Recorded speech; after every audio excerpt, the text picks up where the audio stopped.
Bismillahirrahmanirrahim. Assalamualaikum warahmatullahi wabarakatuh. Di sini saya akan menjelaskan tentang perawatan wajib bagi burung perkutut agar supaya rajin manggung, rajin gayer, rajin gacor, dan lain sebagainya. Ambil sisi positifnya, buang sisi negatifnya, jangan diambil mentah-mentah ulasan dari saya ini. Ambil ulasan-ulasan yang baik saja dan buang ulasan-ulasan yang tidak baik tentang video saya ini. Dan tanpa pula saya ucapkan semoga kita selalu diberi rahmat dan hidayah, diberi kesehatan selalu, diberi banyak rezeki, diberi kesuksesan selalu di dunia maupun di akhirat. Begini, di sini saya akan menjelaskan perawatan wajib bagi untuk burung perkutut untuk agar selalu rajin manggung, selalu gayer di setiap harinya. Ini dengan nyantai ini di siang hari, nyantai sambil ngopi, sambil ngerokok sambil menikmati perkutut seperti itu. Jadi begini, untuk perawatan burung perkutut itu kita sendiri perawat atau pemilik itu harus sabar. Istilah sabar, perawatan wajibnya itu nanti saya jelaskan di sini di video sini, dan jangan di skip karena nanti bisa gagal paham kalau di skip, tidak diputar sampai video akhir seperti itu. Yang pertama saya akan menjelaskan tentang pengembunan, yang kedua saya akan menjelaskan tentang penjemuran, dan yang ketiga saya akan menjelaskan tentang mandi burung perkutut, yang keempat saya menjelaskan tentang pengondisian burung perkutut, yang kelima saya akan menjelaskan tentang pengerodongan burung perkutut. Jadi untuk melewati fase-fase burung perkutut itu agar tetap rajin manggung atau rajin gayer atau gacor, itu melewati fase-fase tersebut. Dan nanti di video ini saya jabarkan satu persatu bagaimana kita merawat burung perkutut. Yang pertama tadi pengembunan. Pengembunan itu burung biasanya diusahakan burung perkutut itu yang sehat. Pertama sehat dulu, baru diembunkan. Kalau yang sakit jangan diembunkan, karena apa? Embun pagi kan ya istilahnya dingin lah. Ibarat orang aja kedinginan kalau di luar, apalagi burung perkutut seperti itu, walaupun di alamnya itu dia juga di luar alam seperti itu, maksudnya di alam bebas seperti itu. Dan burung keadaan sehat walafiat dan tidak sakit. Yang kedua adalah burung yang sudah bunyi dan dewasa. Manfaatnya burung yang sudah bunyi dan dewasa kalau diembunkan itu apa? Karena dia bisa menambah dia gacor, menambah dia manggung, menambah dia birahi untuk burung perkutut tersebut dan menstabilkan birahi burung perkutut tersebut. Dan yang ketiga, pengembunan, ulasan yang ketiga adalah sekitar pengembunan itu sekitar kurang lebih pukul 4 pagi bisa, setengah 5 bisa, jam 5 bisa. Jadi di jam-jam tersebut sampai jam 4 sampai jam 5 itu bagus-bagusnya burung perkutut, karena apa? Hawa sejuk di pagi hari atau hawa embun di pagi hari itu masih fresh, udara masih fresh, dan oksigen yang di situ itu masih belum terkontaminasi sama kendaraan bermotor, sama mobil dan lain sebagainya, atau debu atau asap-asap yang lain sebagainya. Dan yang kelima, penjelasan keempat dari pengembunan adalah harus ditempatkan di tempat yang aman. Pertama dulu di tempat yang aman, yang kedua bisa ditempatkan di teras rumah seperti itu, bisa digantung di teras rumah, dan di bawah pohon juga bisa pengembunannya seperti itu. Tetapi lebih bagus lagi kalau dikerek kurang lebih di ketinggian 6 meter sampai 9 meter seperti itu. Karena apa?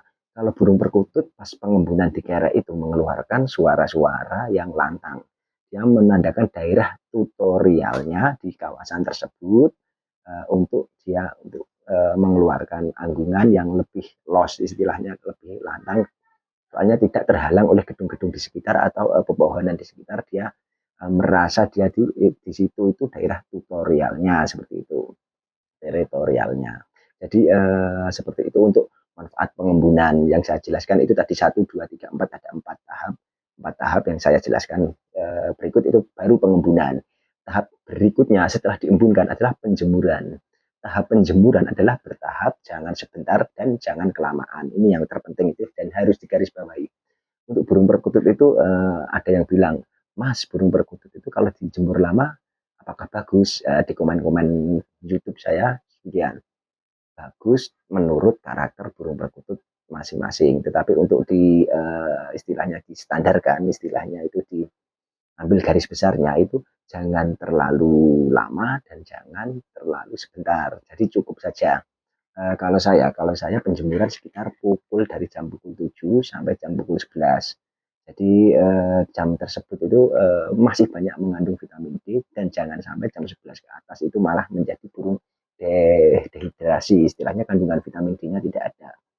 Eh, Kecuali burung perkutut itu obesitas atau kegemukan. Jadi bisa di atas jam 11 bisa karena apa? Dia biar lemak-lemak dalam tubuh burung perkutut itu langsing dan tidak obesitas dan tidak kegemukan seperti itu dan lemak-lemaknya hilang seperti itu.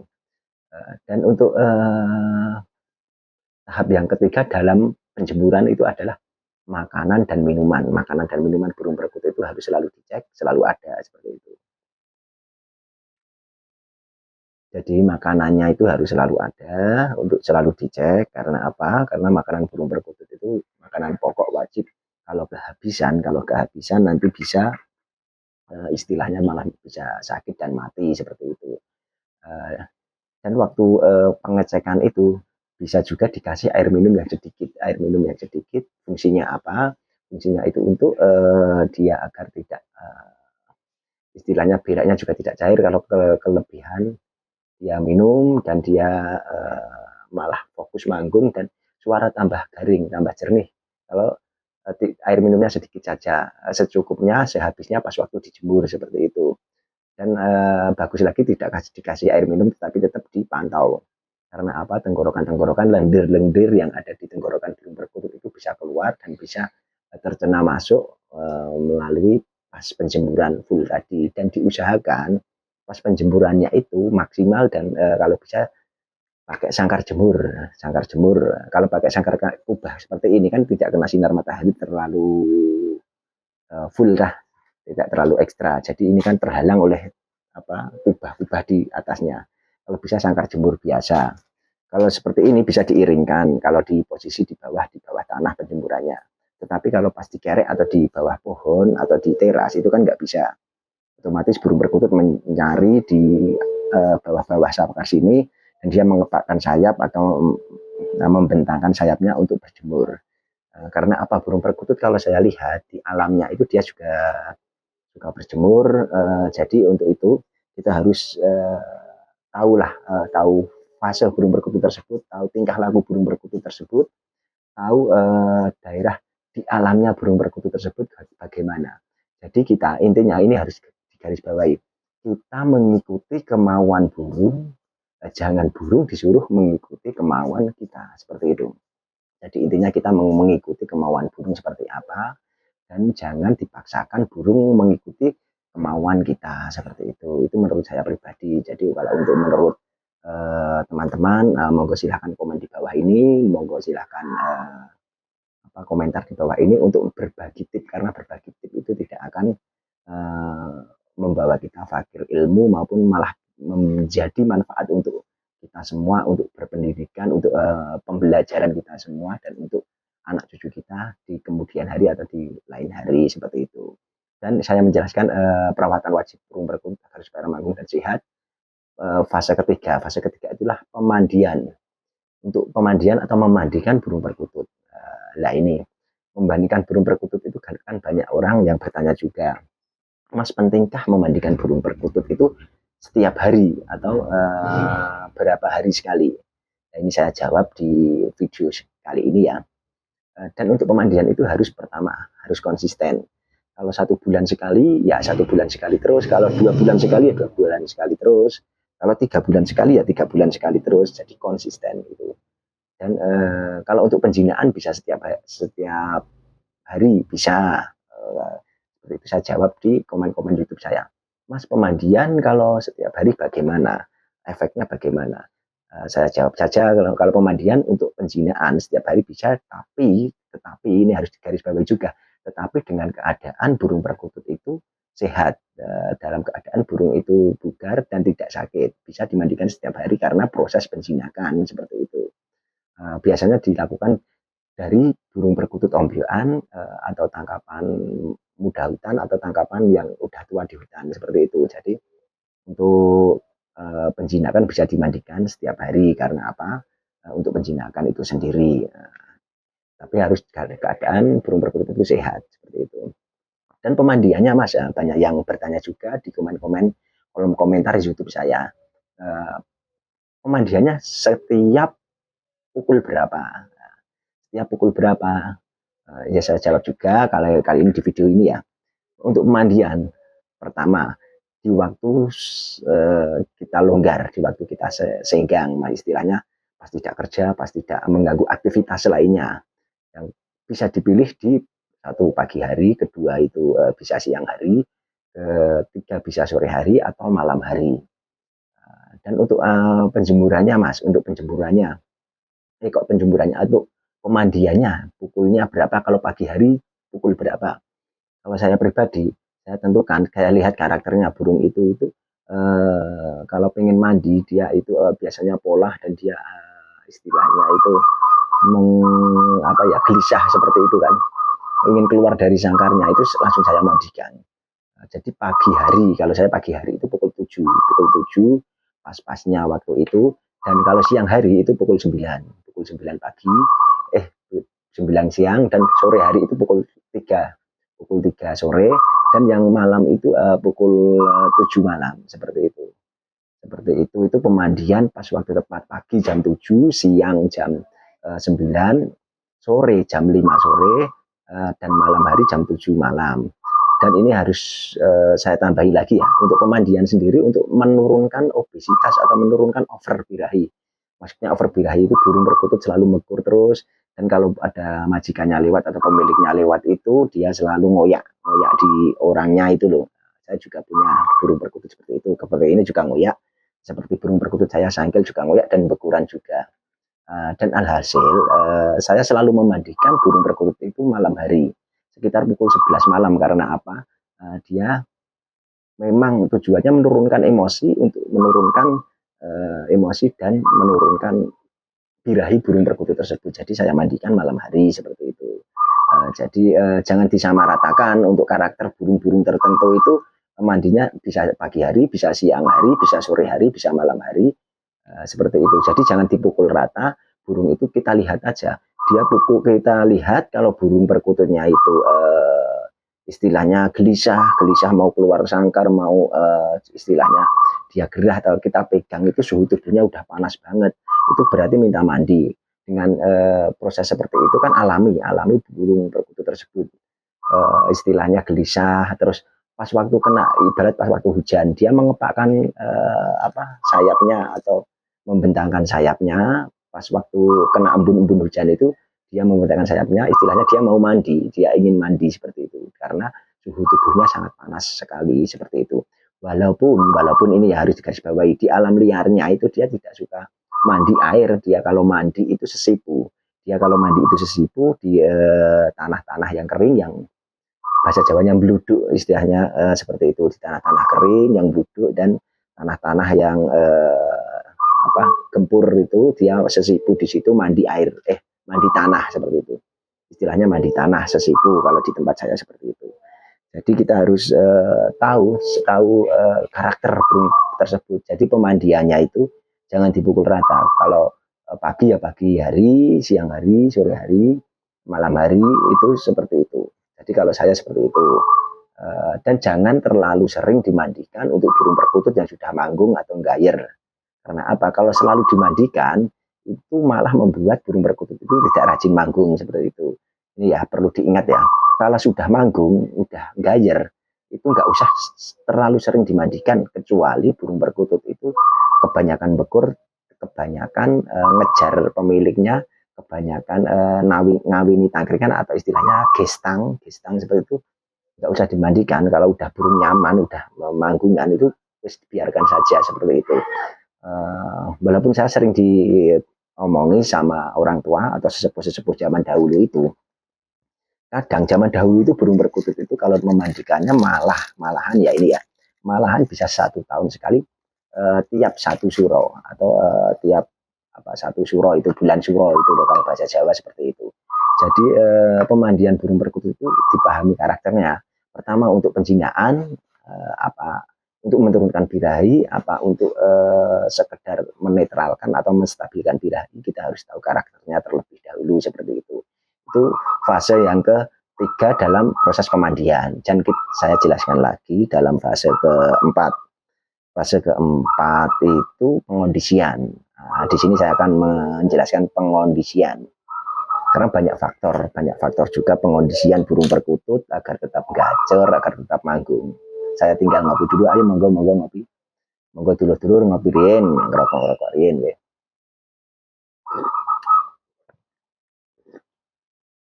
Dan fase yang keempat ini saya lanjutkan lagi ya pembahasannya. Fase yang keempat itu adalah pengondisian. Pengondisian di sini saya artikan dengan pengondisian tempat. Pertama pengondisian tempat, pengondisian wilayah, pengondisian mental, pengondisian di rumah atau sekeliling rumah seperti itu. Jadi pengondisian ini sangatlah penting karena untuk burung perkutut yang masih gesit, masih giras, masih gelabrakan, masih istilahnya polai itu, istilahnya girasi minta ampun, itu pengondisian tempat yang nyaman pertama kali. Ibarat kita dari tangkapan muda hutan atau ombyokan, kita tak tempatkan yang nyaman dulu dan jangan dimandikan. Dan kalau udah setengah jadi, burung setengah jadi itu pengondisiannya harus dibiasakan dibawa jalan-jalan atau dibiasakan di kandang di keramaian, pelan-pelan lama-lama dia akan terbentuk sendiri mentalnya dengan mental didikan di setiap harinya seperti itu. Dan dibiasakan perawatan yang di rumah itu dia disandingkan dengan perkutut istilahnya yang seumuran istilahnya. Untuk muda ya dikasih ke perkutut muda, yang tua juga dikasih ke perkutut tua. Jadi gabungkan perkutut tua ya taruh sama perkutut tua. Jangan perkutut muda dijadikan satu sama burung perkutut tua. Itu karena apa? Burung perkutut muda itu bisa kalah mental, bisa kalah saing karena apa? Pertama faktor usia, kedua faktor birahi, ketiga itu faktor mental. Itu jauh beda sama burung perkutut yang tua sama yang muda seperti itu. Jadi kita harus tahu karakter-karakter burung perkutut tersebut. Jadi harus memahami, harus mendalami seperti itu. Walaupun saya masih tahap belajar, tapi ingin berbagi tip, berbagi ilmu seperti itu. Karena saya masih belajar juga, masih pemula dan seperti itu. Dan untuk burung di rumah atau yang gacor itu disendirikan. Dan kalau bisa malam hari itu dikerodong. Nah ini tahap yang kelima ini dalam perawatan wajib burung perkutut ini saya akan menjelaskan. Tahap kelima adalah pengerodongan. Ntar saya ngumet rokok sih ya, teman-teman, dulur-dulur.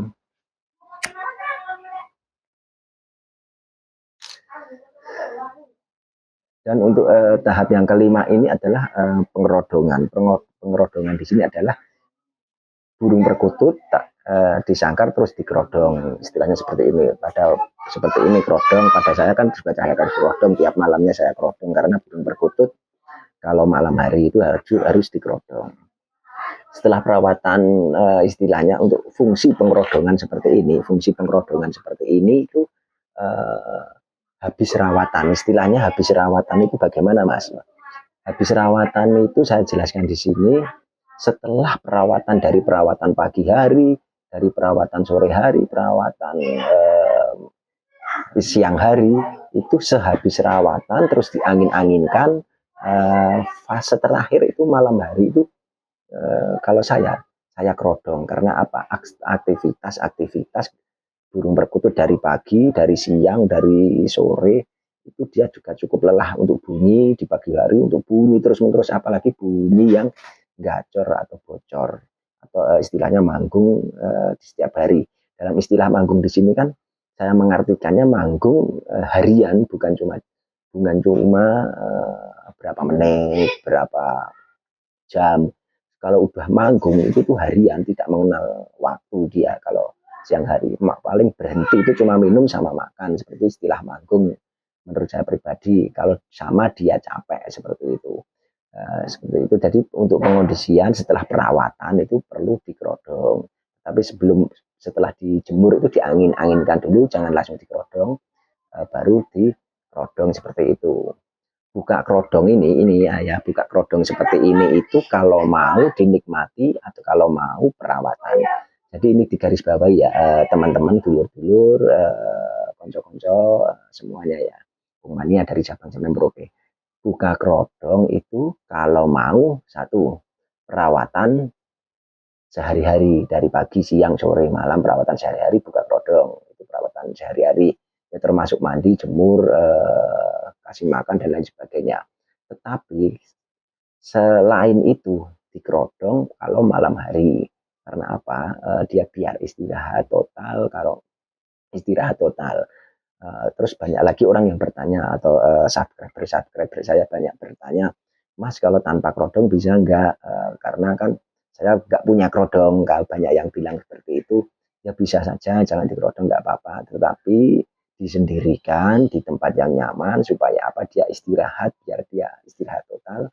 Jangan di tempat yang keramaian atau jangan di tempat yang lalu lalang orang kalau di malam hari. Karena apa? Dia itu biar fokus, kasihan kalau dia bunyi terus, kasihan toh, kasihan juga toh. Kalau dia bunyi terus juga kasihan. Jadi diusahakan dia itu istirahat seperti itu. Jadi kalau di pagi harinya dia biar fresh lagi, biar manggung lagi, biar gayer lagi, biar gacor lagi seperti itu. Jadi kalau malam itu diusahakan burung perkutut itu diistirahatkan biar dia tidur seperti itu. Nah, wah, kurang lebih seperti itu, dan kayaknya udah terlalu panjang saya bercakap-cakap atau berbagi tips dari saya sendiri pemula, juga ingin berbagi tips. Saya sendiri memaklumi saya juga kurang kurang pas untuk menjelaskan semua ini karena saya masih pemula juga. Jadi ambil sisi positifnya, buang sisi negatifnya, jangan diambil mentah-mentah ulasan dari saya ini. Ambil ulasan-ulasan yang baik saja dan buang ulasan-ulasan yang tidak baik tentang video saya ini. Dan terlebih pula saya ucapkan dan saya doakan semoga kita semua selalu diberi kesehatan, selalu diberi banyak rezeki, diberi kesuksesan selalu di dunia maupun di akhirat. Dan terlebih pula saya ucapkan salam rahayu, salam komania, salam persahabatan, salam silaturahmi, salam kekeluargaan, salam Bhinneka Tunggal Ika, salam guyub rukun selalu, salam jabat erat selalu, salam satu hobi. Dan terlebih pula saya ucapkan wassalamualaikum warahmatullahi wabarakatuh.